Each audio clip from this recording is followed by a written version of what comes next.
A sweeping bipartisan bill introduced in 2015 could soon legalize medical marijuana in all American states.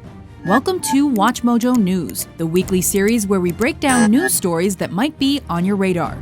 In this installment, we're counting down 10 crucial facts you should know about the medical marijuana industry. Number 10. What is medical marijuana? The term medical marijuana refers to the treatment of medical issues through the use of marijuana. Marijuana is derived from the cannabis plant, which produces tetrahydrocannabinol and cannabidiol, the main chemicals with psychoactive properties.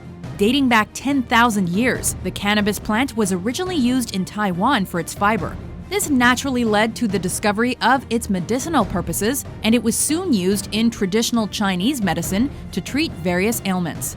Introduced as a therapy to Western society by Irish physician William Brooke O'Shaughnessy, the use of medical marijuana has since become a hot topic issue, and by early 2015, it was only legal in a few American states.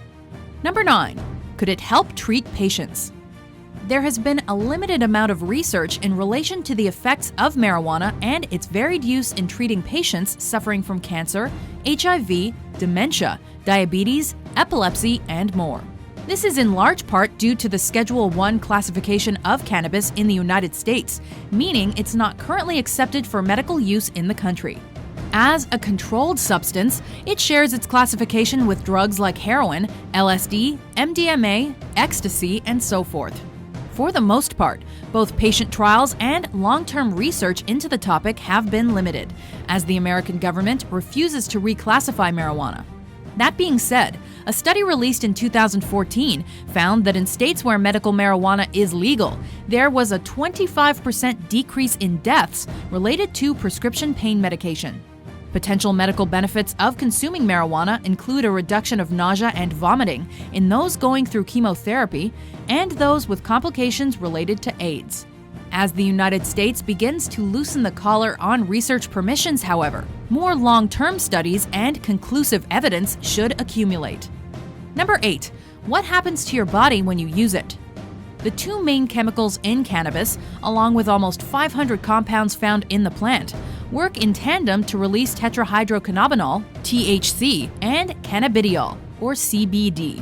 These chemicals interact with the brain cells called cannabinoid receptors, releasing dopamine into the body. Dopamine functions as a neurotransmitter and is a part of the brain's reward system, essentially leading to a feel-good sensation. Once this process is complete, a person will typically feel giddy, sleepy, and/or relaxed, have an increased appetite, and feel lightheaded.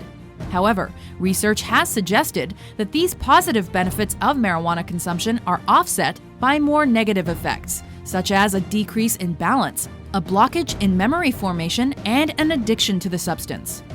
Number 7. In what forms can you consume marijuana? There are several methods by which one can consume marijuana. In the United States, as of 2013, the most common form was through smoke inhalation. Cannabis vaporizers have since gained popularity as an alternative to smoke inhalation, because many believe that fewer harmful toxins are inhaled via vaporizers. Marijuana can also be consumed in other forms, though, such as hash oil, baked goods, lotions, sprays, tea, chocolate bars, and even in pill format. Number 6. What is the medical community's opinion? In April 2015, CNN's chief medical correspondent Dr. Sanjay Gupta called for a medical marijuana revolution. A year before that, health website WebMD surveyed over 1,500 American doctors about medical marijuana. The results stated that 67% of respondents claimed it should be a medical option for patients, and 56% supported making it legal nationwide. In areas where medical marijuana is currently available, such as Canada, doctors are calling for the launch of clinical trials, which would study the ever-growing base of marijuana users and the risks and benefits of consumption. Dr. Mark Ware, the executive director of the Canadian Consortium for the Investigation of Cannabinoids, believes that the world would benefit from such, quote, real-world evidence. Number 5. Where is it legal in the United States? According to a 2015 Pew Research Center poll, 53% of Americans polled were in favor of legalizing marijuana. This is in sharp contrast to almost 50 years ago, when less than 15% of the population was in favor. As of early April 2015, over 30 states plus the District of Columbia have either tried to decriminalize the possession of marijuana or legalized some medical use of marijuana. For example, through the use of dispensaries, which are offices that distribute medication. And this despite the fact that possession of marijuana remains a felony.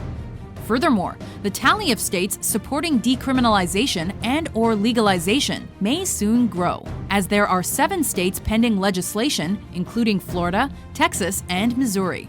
The 2015 appropriations bill, passed in December 2014, saw Congress ban the American Justice Department from interfering with each state's activities regarding their own marijuana laws.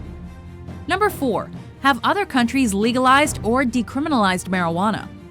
Medical marijuana has only been widely decriminalized in a small number of countries, including over 20 states of the US. Canada, Belgium, Australia, the Netherlands, and Spain have varying laws concerning the distribution and regulation of the drug.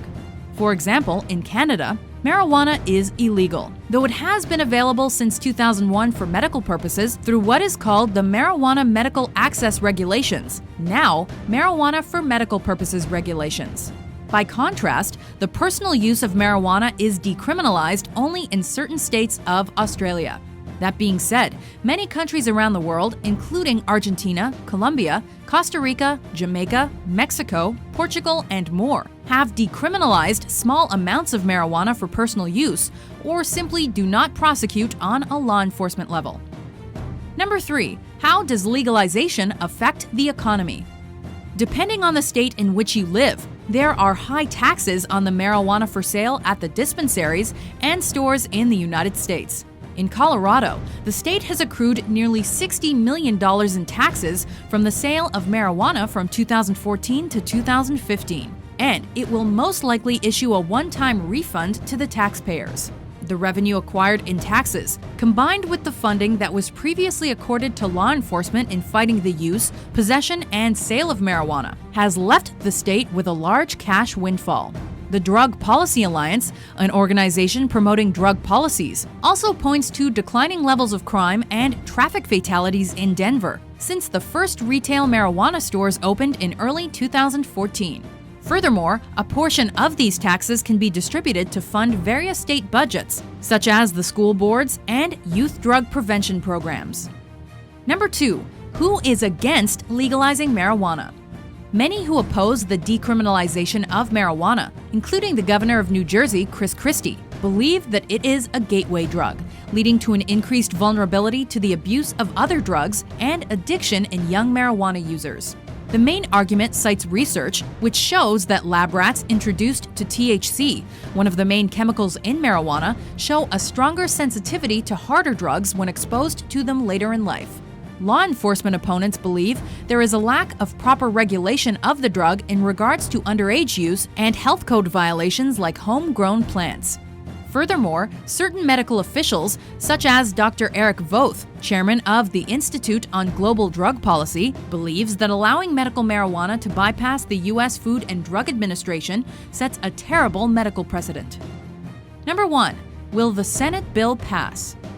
In March 2015, Republican and Democrat senators alike, namely Rand Paul, Cory Booker, and Kirsten Gillibrand, introduced a sweeping bipartisan bill to the Senate titled the Compassionate Access, Research Expansion, and Respect States Act.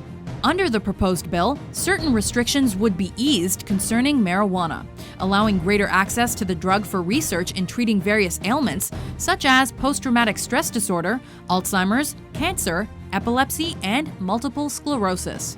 Countless bills have been introduced in the past with minimal effect. Yet it seems that the majority of the American public and political opinions are shifting in favor of legalizing medical marijuana for the first time in history. Did these facts surprise you? To vote for which news story is covered next, head over to watchmojo.com/suggest and be sure to hit that subscribe button for more newsworthy top 10s published every week.